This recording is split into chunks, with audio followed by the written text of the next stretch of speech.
नाम है। श्री राधे गोविंदा मन भजले हरि का प्यारा नाम है। गोपाला हरि का प्यारा नाम है। नंद लाला हरि का प्यारा नाम है। श्री राधे गोविंदा मन भजले हरि का प्यारा नाम है। श्री राधे गोविंदा मन भजले हरि का प्यारा नाम है। गोपाला हरि का प्यारा नाम है। नंद लाला हरि का प्यारा नाम है। सभी पुण्य आत्माएं बहुत ध्यान से सुनो। भगवान अपना परिचय पूछते हैं, तुम्हें क्या नजर आता हूं मैं? हनुमान जी बोले, अच्छा, को तुम श्यामल गोर शरीरा क्षत्रिय रूप फिरऊं बनवीरा। श्यामल और गोरे शरीर वाले आप दोनों कौन हैं? क्षत्रिय रूप धारण करके इस वन में कैसे घूम रहे हैं? इन शब्दों में हनुमान जी की तीक्ष्ण दृष्टि मालूम पड़ती है। उन्होंने कहा, इस वन में क्षत्रिय रूप धारण करके, अब देखो बहुत ध्यान से समझो, संत की भाषा क्या, हनुमान जी की भाषा क्या, शंकर भगवान की भाषा क्या। क्षत्रिय बनकर, मैं तो तुम्हें क्षत्रिय नहीं मानता, जैसे आप और हम लोग स्त्री पुरुष बनकर संसार में परिवार में रहते हैं, लेकिन हम हैं नहीं स्त्री पुरुष, हम आत्मा हैं, ये ज्ञान होना चाहिए। प्रभु ने हनुमान जी से कहा, तुम असली ब्राह्मण नहीं, असली ब्राह्मण होते तो मुझे प्रणाम ना करते। पर हनुमान जी ने कहा, महाराज अगर मैं असली ब्राह्मण नहीं तो आप भी असली क्षत्रिय नहीं हैं। मैं तो ब्राह्मण हूँ ही नहीं, आप भी असली क्षत्रिय नहीं हैं। आप तो क्षत्रिय का रूप धारण कर घूम रहे हैं। आप बताओ, भगवान जब भी अवतार लेकर आते हैं, कल आपने सुना वामन रूप में भगवान आए, तो क्या वो इस शरीर के, ये उनका शरीर है, ये रूप धारण करके आए। लेकिन आप और हम लोग अपने को परमात्मा का नहीं मानते। हम भी इस देह में आए हैं, भगवान के बन जाओ तो भगवान के परिवार के बन के लीला करोगे। हनुमान जी का अभिप्राय था, संसार का कोई क्षत्रिय अपने साधारण तेज बल पर मेरे सिर को नहीं झुका सकता। कोई क्षत्रिय मेरे को अपने सामने नहीं झुका सकता। ये सिर तो आपके चरणों में ही झुक सकता है प्रभु। यहाँ भौतिक कामना होती है। ध्यान से सुनो, फिर आपको वही बता रहा हूँ। हमारी पूजा, हमारा पाठ, हमारा भजन, हमारा उत्सव, ये सब अगर भौतिक कामना शरीर के सुख के लिए, परिवार के सुख के लिए होती है, जहाँ स्वार्थ होता है, वहाँ तो व्यक्ति हर एक के सामने झुक जाता है। लेकिन जहाँ पर ईश्वर के प्रति परम विश्वास हो, वहाँ ईश्वर को छोड़कर किसी के आगे सिर नहीं झुकाया करते। फिर झुकाते हैं सामने वाले में परमात्मा का दर्शन करके। कहते हैं, स्वार्थ परमार्थ सकल सुलभ एक ही ओर, द्वार दूसरे दीनता उचित न तुलसी तोर। हनुमान जी के प्रश्न के उत्तर में भगवान राम मौन हो गए। देखिएगा, भगवान मौन हो गए। वो मानो हनुमान जी के मुख से ये निकलवाना चाहते थे कि मैं क्या लगता हूँ हनुमान जी। तो हनुमान जी ने आखिरकार जब इतना परिचय हुआ आपस में तो बोल दिया, वो शंकर भगवान हैं। क्या कहते हैं कि तुम तीन देव में को, नर नारायण की तुम दो,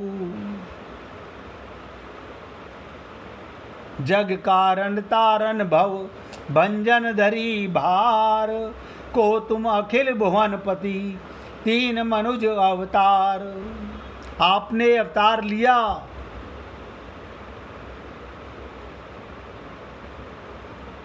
भुवनपति लीन मनुज अवतार। इस पृथ्वी का भार उतारने के लिए। अब पृथ्वी पर सच बोल दूं, इस पृथ्वी पर अगर मैं सच बोलूं तो अपने सही बोल रहा हूं, बुरा मत मानिएगा। हम सब बोझ हैं, शरीर मानकर बोझ हैं, आत्मा मानकर भगवान के अंश हैं। अन्यथा हम सब इस पृथ्वी पर बोझ हैं और भगवान इस बोझ को उतारने के लिए, क्या मतलब, ये बड़ी विचित्र बात है। हमारा परिपक्व ज्ञान करने के लिए, हमें आत्मज्ञान कराने के लिए भगवान स्वयं अवतार लेकर आते हैं।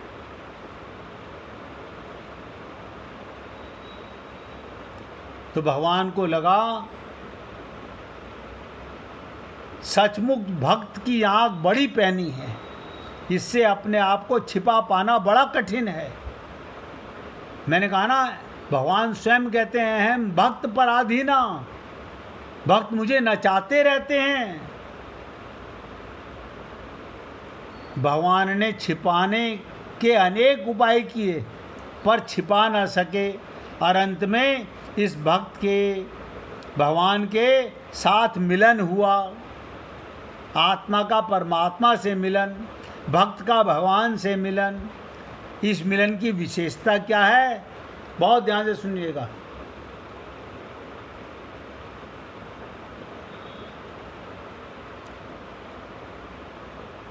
मिलाने की विशेषता क्या है?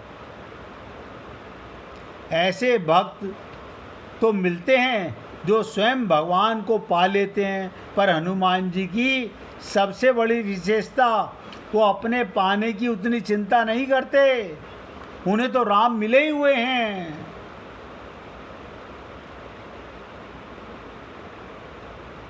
वो तो दूसरों से भगवान को मिलाने के लिए। संत क्या करता है, उसे तो भगवान मिले हुए हैं, उसे आत्मज्ञान हो चुका, वो कुछ नहीं करता, जो करे सो हरि करे, वो अपनी मस्ती में रहता है। लेकिन वो भगवान को जीव से हर मनुष्य शरीर में ही कोशिश कर सकता है। कोई संत महात्मा देवताओं को भगवत प्राप्ति नहीं करा सकते, राक्षसों को सत्संग से ही भगवत प्राप्ति हुई है।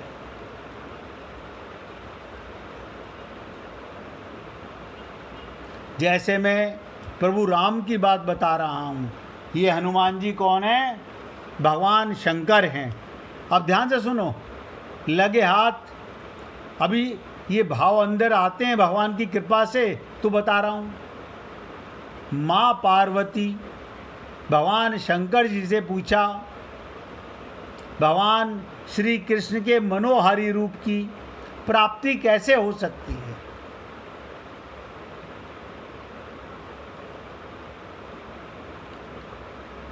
श्री कृष्ण के मनोहारी रूप की प्राप्ति कैसे हो सकती है? भगवान शंकर, देखो यही हनुमान जी श्री कृष्ण के अंगों का वर्णन करते हैं। अंगों का वर्णन, उनके नख से लेके शिखा तक शोभा श्रृंगार का वर्णन करते हुए, उनके महत्व का विवेचन करते हुए कहते हैं। अब ध्यान से सुनो। अब आप अपने घर में विराजमान परमात्मा की वो छवि देखो जो मैं आपको बता रहा हूँ कि शंकर भगवान पार्वती को बता रहे हैं।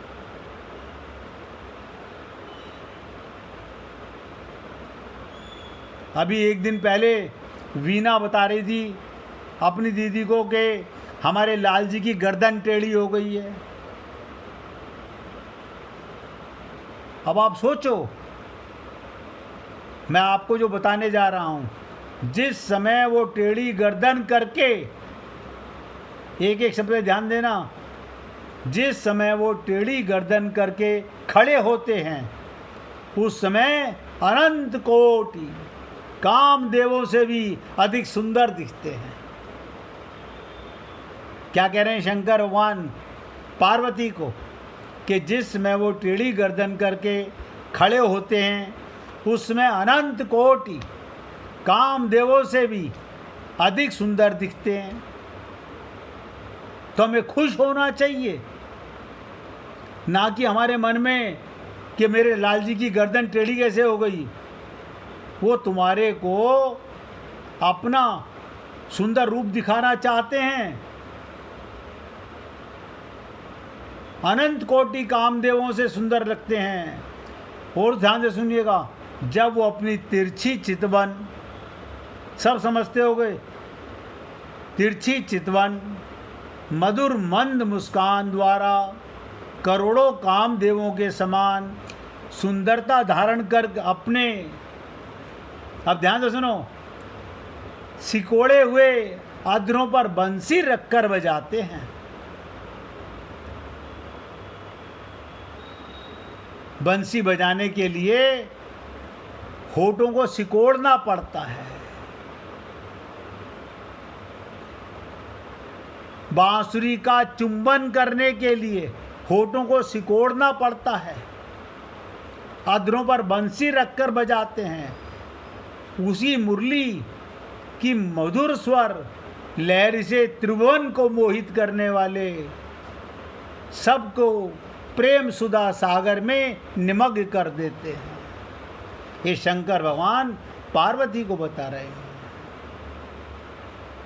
और कहते हैं, देवी जिनके नख चंद्र किरणों की महिमा का भी अंत नहीं है, उन्हीं भगवान श्री कृष्ण की महिमा के संबंध में कुछ और बता रहा हूँ, कुछ और बता रहा हूँ। अब वो चर्चा बताऊंगा। पहले हनुमान जी और राम जी के संवाद को सुन लो। देखो, बताने वाला एक शंकर भगवान, वहाँ हनुमान जी बन के भगवान राम का साक्षात्कार कर रहे हैं, और यहाँ पार्वती से भगवान कृष्ण की महिमा बता रहे हैं कि को तुम तीन देव मैं को, नर नारायण को तुम दो। जग कारण, देखो भगवान क्या कहते हैं शंकर, जग कारण तारन भव। कितनी एक एक शब्द में कितना भाव भरा हुआ है। जग कारण, भगवान किसके लिए अवतार लेते हैं? जग के कारण। तारन भव भंजन, इस पृथ्वी का तारन भव भंजन धरणी भार। इस पृथ्वी पर हम जैसे अज्ञानी जीव बोझ बने हुए हैं, और उसके ऊपर अपने पन का और बोझ लाद दिया हमने कि तुम अखिल भुवनपति लीन मनुज अवतार। प्रभु को लगा कि सचमुच भक्त की आंखें बहुत पैनी होती हैं, इससे अपने आप को छिपा पाना बड़ा कठिन है। भगवान ने छिपाने के अनेक उपाय किए, पर छिपा ना सके, और अंत में इस भक्त का भगवान के साथ मिलन हुआ। भक्त का भगवान के साथ मिलन हुआ। हम भगवान के भक्त, भक्त माने प्रेमी। आप भगवान को प्रेमिका बना लो। आप प्रेमिका बन जाओ, भगवान को प्रेमी बना लो। आप भगवान को माता पिता बना लो, भाई बना लो, मित्र बना लो, अपना पुत्र बना लो, अपना सेवक बना लो। अरे मैं नहीं बोल रहा हूँ, आप सब गाते हो, त्वमेव सर्वम मम देव देवा। हम खुद ही बोलते हैं त्वमेव सर्वम, सब कुछ तुम ही हो। अब आपको जो पसंद आए, ध्यान से सुनिएगा, लगे हाथ ये भी समझ लीजिए, हम अपने पति को दास नहीं बना पाते, अपना बाप नहीं बना पाते, अपना बेटा नहीं बना पाते, लेकिन परमात्मा को पल पल में पलटो। अभी पैर दबवाने, भगवान से पैर दबवा लो, भगवान को पति बना लो, भगवान को पिता बना लो। लेकिन हम लोग लकीर के फकीर, क्योंकि संसार में ऐसा नहीं करते तो हम भगवान के साथ भी ऐसा नहीं करते। और गोपियों की लीला सुनना चाहते हैं, गोपियां भगवान को क्या क्या कराती हैं, ये आपको क्या बताऊं मैं।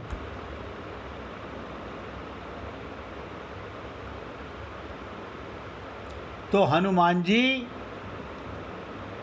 की सबसे बड़ी विशेषता क्या, देखो उनका चरित्र सुन रहे हो, अपने पाने की उतनी चिंता नहीं करते भगवान की जितना प्रभु दूसरे को मिलाने की चिंता करते हैं। हम लोग हनुमान मंदिर में जाते हैं किस लिए, राम कृष्ण से मिलवाने के ना, हम तो अपने शरीर की रक्षा के लिए, परिवार की रक्षा के लिए मन्नतें मांग कर जाते हैं और खूब हनुमान चालीसा पढ़ रहे हैं, और भगवान के चेहरे पर कोई सिकन नहीं। अब बताओ हम बोझ हुए कि नहीं हुए पृथ्वी पर। तो हनुमान जी ने जाने कितने जीवों को भगवान राम से मिलाया, और भगवान भी कितने सरलता से, जब हनुमान जी ने भगवान राम को पहचान लिया तो सुग्रीव को संकेत कर सकते थे। ध्यान से सुनो, हनुमान जी की लीला में एक एक, इसीलिए उनका चरित्र बता रहा हूँ। आप बताइए, सुग्रीव ने भेजा, वो भगवान राम को बोलते ना कि जी मैं सुग्रीव को लेकर आ रहा हूँ आपके पास में, सुग्रीव को बुला सकते थे ना कि मैंने इनका परिचय ले लिया, ये कौन है, तुम आ जाओ, डरो नहीं। लेकिन संत का काम क्या, गुरु का काम क्या। अब हनुमान के चरित्र से समझने का प्रयत्न कीजिए। क्या प्रयत्न कीजिए, हनुमान जी सुग्रीव को संकेत कर सकते थे कि आइए आइए, वो तो भगवान हैं, कह सकते थे इनका स्वागत कीजिए, पर ऐसा नहीं करते हनुमान जी। हनुमान जी ऐसा नहीं करते। इससे सुग्रीव को श्रम होता, चल के आना पड़ता, क्योंकि वो तो पर्वत पर बैठे हुए थे। अतः हनुमान जी प्रभु से कहते हैं, देखो कमाल की चीज, भगवान से कह रहे हैं आप चलो, नाथ शैल पर कति प्यारहि, सो सुग्रीव दास तव हैं। भगवान भी कह सकते थे बड़ा अजीब आदमी हो, अरे उससे मिलाना है तो उसे लेके आओ नीचे, मुझे क्यों लेके जा रहे हो। आपको नहीं पता, संत महात्मा हमें तो आत्मज्ञान कराते हैं और भगवान से लड़ते हैं कि प्रभु इन सबका कल्याण करो। ये माया के बंधन में है और माया आपकी दासी है, ये माया कोई दूर नहीं कर सकता। भगवान कहते हैं ना,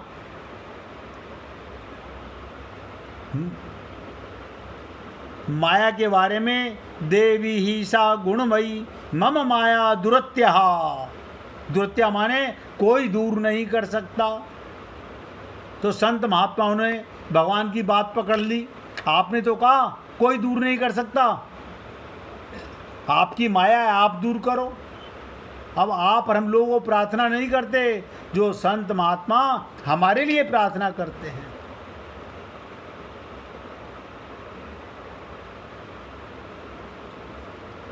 तो आप सोचिएगा, भगवान को ले जा रहे हैं वहां पर सुग्रीव से मिलाने, सुग्रीव को नहीं बुला रहे। क्यों? जीव अपने आप भगवान से नहीं मिल सकता, उसके ऊपर माया का आधिपत्य है। गुरु दोनों काम करता है, जीव को आत्मज्ञान कराता है और भगवान को अपनी माया हटाने के लिए पूरी तरह से तैयार करता है। अब इसके ऊपर से माया हटाओ। क्यों? क्योंकि आपकी शरण में आ गया है। आपकी शरण में लाना मेरा काम, माया को हटाना आपका काम। और मिलन तो माया केवल पर्दा है, दोनों एक दूसरे के साथ रहते हैं। अगर मन पर माया का पर्दा ना होता, हमारी बुद्धि पर माया का पर्दा ना होता, तो हमको कभी की भगवत प्राप्ति हो जाती है। इसलिए पुण्य आत्माओं, 1 मिनट भगवान का कीर्तन करेंगे, उसके बाद आगे की चर्चा करेंगे। रघुपति राघव राजा